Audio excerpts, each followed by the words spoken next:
அல்லேலூயா. தனித்திருக்கின்ற வேளையிலே கர்த்தருடைய சத்தத்துக்கு இடம் கொடுங்க.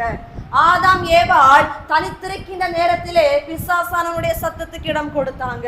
அந்த நேரத்திலே பிசாசான அவன் சொன்ன அந்த வார்த்தைகளுக்கு செவி கொடுத்ததினால் தேவ சமூகத்தை விட்டு தள்ளப்பட்டாங்க, தேவ தரிசனத்தை விட்டு தள்ளப்பட்டாங்க, தேவ ஆசீர்வாதத்தை விட்டு தள்ளப்பட்டாங்க, தேவனுடைய சாபத்தை விலக்கி வாங்கி கொண்டாங்க.